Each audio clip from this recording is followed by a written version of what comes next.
In recent years, Polo G has been doing everything needed to obliterate his image as a rapper. From telling fans to self-delete themselves for making fun of his music, to getting arrested and even throwing shade at the officers by claiming he has more money than them. Oh, here we go about the broke and about the money. Oh my god. It's crazy to think that a year ago today, he was on top of the world with a #1 Billboard hit, where he claimed to have been making $2,000 per minute. Yet recently, he announced that he will be retiring from making music after the release of his next album. And on a more serious note, he's also been arrested on charges stemming from kidnapping, robbery, and assault with a deadly weapon. What the hell happened to Polo G? And what events led him to seemingly jeopardize the career he worked so hard to build? Hi, I'm Louaista. I make weekly video documentaries of things I'm into. Today, we're diving into why Polo G might be his own worst enemy, and how this attitude might cost him his career. But to really get it, we need to rewind back to see who Polo G was before fame took over. And maybe you too will understand why he wishes he could turn back time.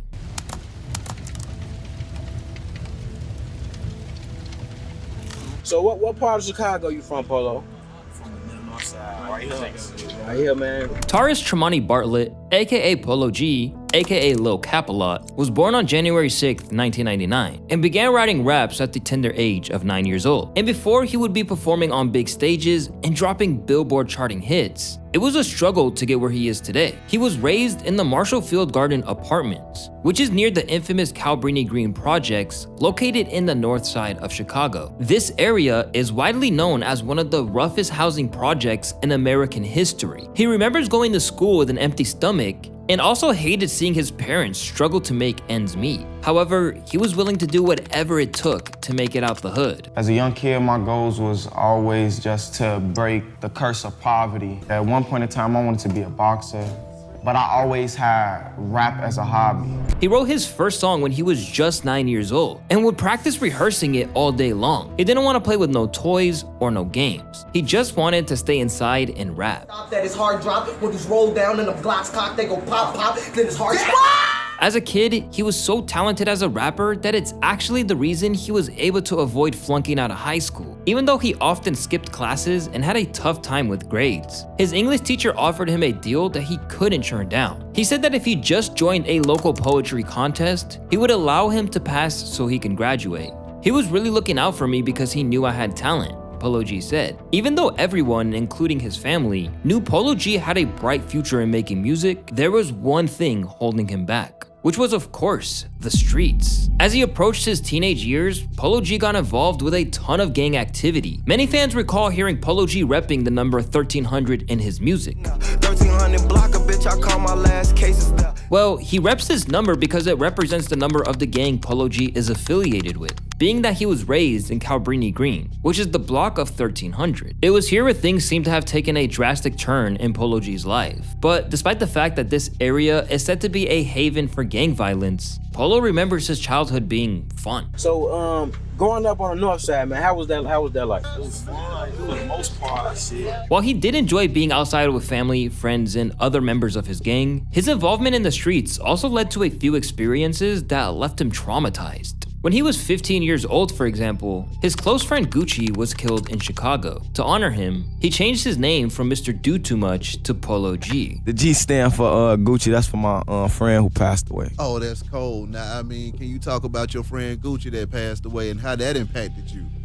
It's like that really like messed up my understanding. Like I ain't understand like how I'm only 15, my homie only 16 years old, and he, you feel me, died to gunfire. Like it really messed up my understanding for like.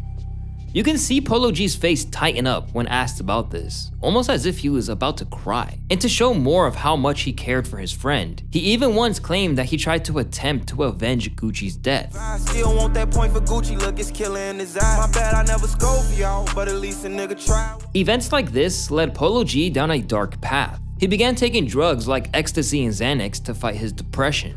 Addicted to this ecstasy, I like how it feel. It's like I've been popping X ever since I tried a pill.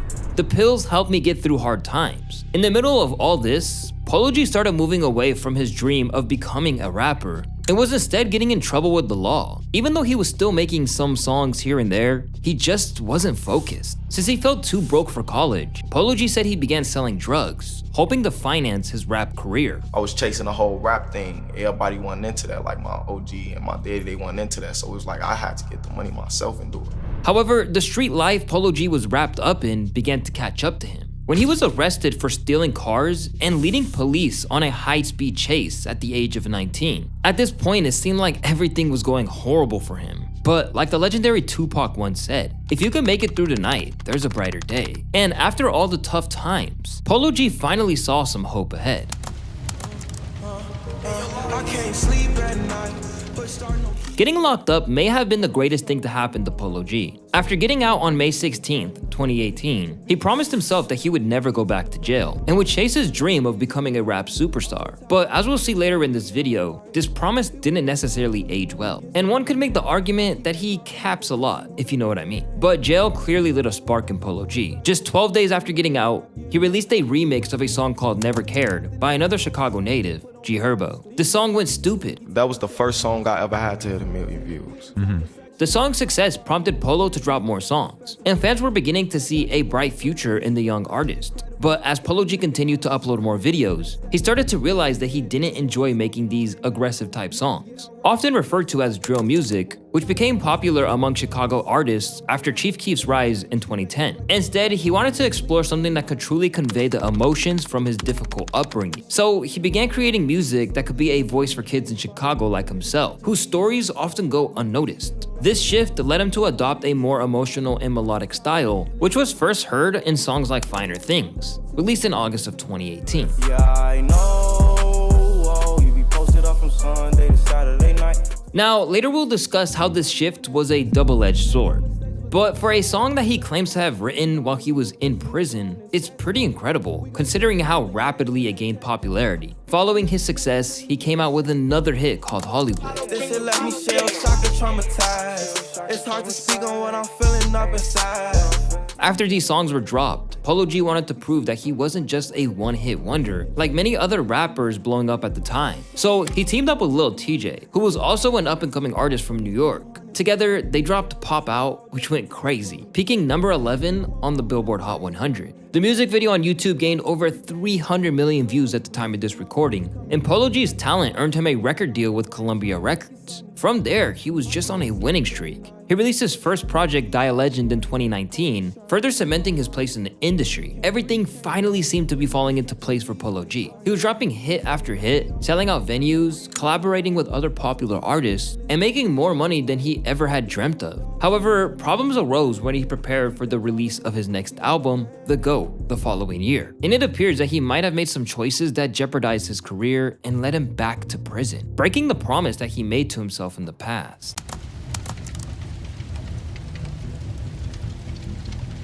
While the rest of the world was going through it in 2020, Polo G was at the top of his game. He officially vowed to become sober from drugs after a life-threatening moment where he was hospitalized and almost overdosed on Xanax pills. This inspired him to go even harder. After dropping major singles like Heartless and the much harder trap banger with Go Stupid, the whole world was waiting to see what he came up with on The GOAT, and he didn't disappoint. The album had some huge tracks on it too, like Wishing on a Hero and Martin and Gina, a street serenade to his baby mama Crystal Bleece, which he admitted was designed to trigger that female fanbase. And this wouldn't be the only track he would write about her. Songs like So Real and Mrs. Cap-A-Lot are also about her, and yet she still cheated on him. But as I mentioned earlier, Polo G shifted to a more melodic style before The GOAT, and the success of this sound became a mixed blessing. On one hand, he enjoyed newfound fame and a luxurious lifestyle, but on the other, it seemed to inflate his ego significantly. This ego shift became evident on June 7th, 2021,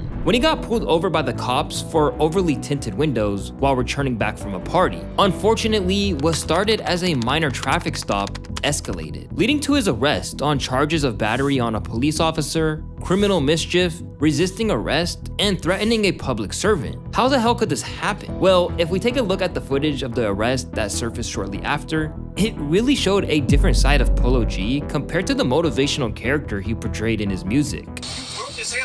Oh, here you go about the brogue and about the money. Oh my God. Broski, bro, I'm just saying, you got $10,000 in your bank account right now. You got $10,000 in your bank account?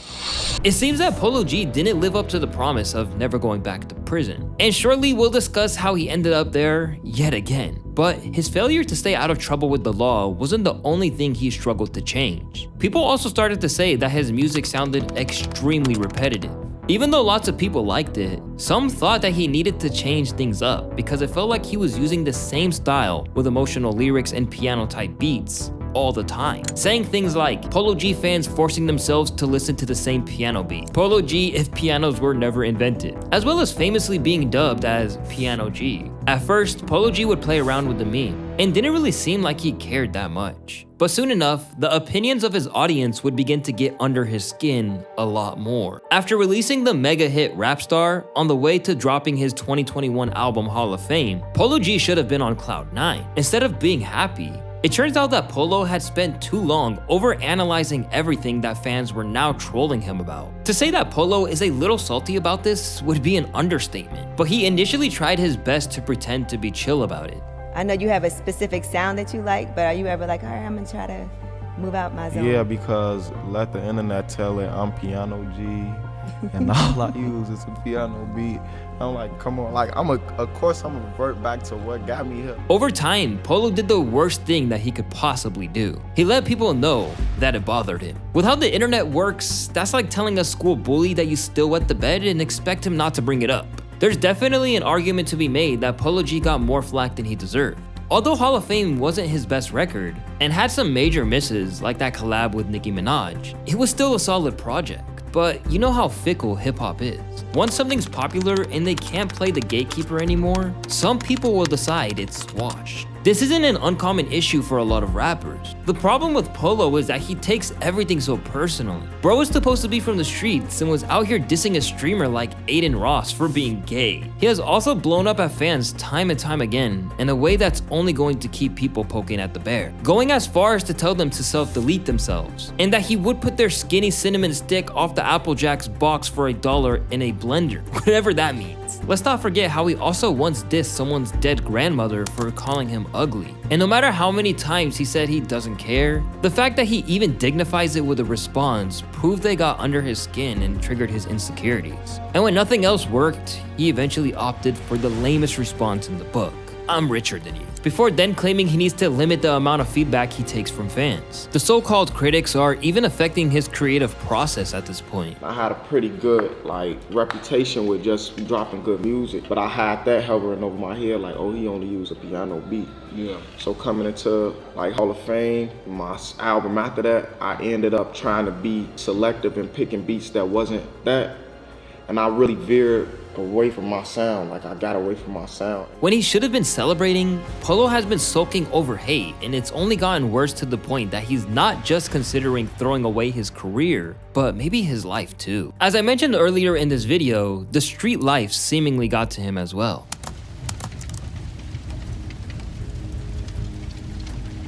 2022 is a down period for Polo, where he only dropped a few loosies and features. As usual, Polo let his feelings be known. Music-wise, I post to be churned this year, especially the summer. I feel like I let my fans down being inconsistent. This shit be so weak. It seemed like Polo was getting back on track this year when his next album Hood Poet was announced, and with barely holding on, racking up millions of views and streams in days, it's clear that he's still got it. But it looks like Polo is going to reject hip-hop before it can reject him, as he turned to Twitter to reveal some statements that took his fanbase by surprise. This rap shit got so lame and watered down, it ain't no fun in it no more. Honestly, after my Hood Poet album, I'm considering retiring from music. Contemplating retirement at the age of just 24 years old, it seems like Polo might have taken all the fun out of rapping himself by giving into the criticism. And when you're creating without passion and aiming to live up to expectations, how can you ever expect to be fulfilled? At this point, it's clear that Cap-A-Lot hated being famous, or at least the scrutiny that comes with it. He attained so much success, there's a lot of hate that come with that. I got my fans that could appreciate where I come from, how hard I work, feel me, the shit that I do, but then you got the people who hate where they gonna always have something negative to say. You just gotta learn how to be able to embrace the hate and, you feel me, everybody who really supporting you. If Polo actually meant any of what he said there, he might have been in a very different headscape when it comes to rap. Unsurprisingly, he's now getting hella love after teasing retirement. So maybe leaving the game is the only way that Polo can actually get the flowers he obviously craves. But seriously, what will he do on the other side that'll make him happier than music once did? When Jay-Z retired, for example, he had being president of Def Jam, Rockaware, the SC collab with Reebok, and sleeping with Beyonce to keep himself busy. And yet he still came back to rap. So unless he got some kind of stock portfolio we don't know about, Polo doesn't have anything going for him other than music itself.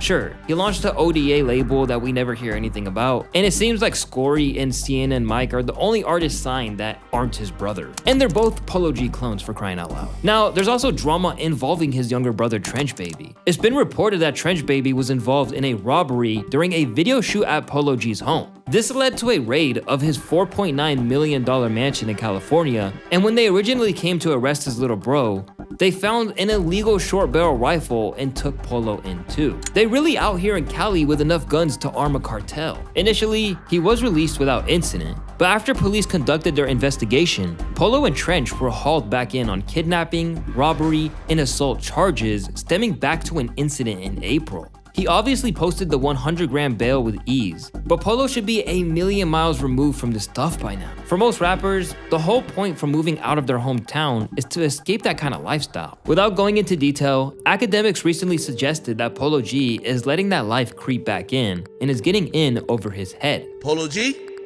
you're a rapper. You're in an industry where everybody talks, and everybody knows what goes on.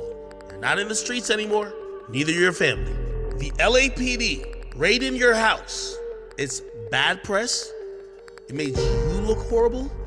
By the way, I will tell you this. Polo G, you gotta tighten up. Because if you have the feds kicking you down your door to execute search warrants, they're not trying to lock up hanger on number 5. Guy we don't care about number 3. They want you.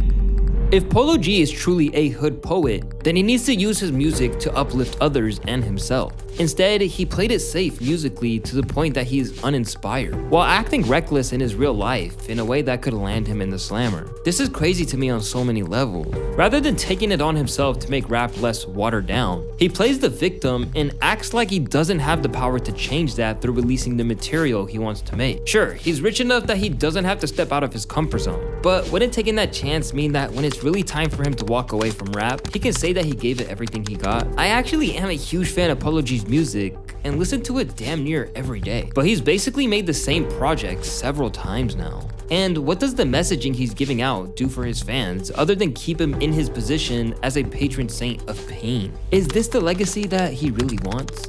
As for the new charges, academics is right. Polo needs to start moving smarter. If anything, this should be a wake-up call that he isn't just some underground rapper from Chicago anymore. He's a Columbia-backed artist with his own label and 3 platinum records, with a 4th probably on the way. Most people would kill to be in his position, so it would be a damn shame if he throws it all away. Let's hope he realizes it before it's too late. But let me know what you guys think is next for Polo G. Until then, I'm gonna be working on more content for you guys to enjoy, like the videos on the screen. Till next time, my friends, peace.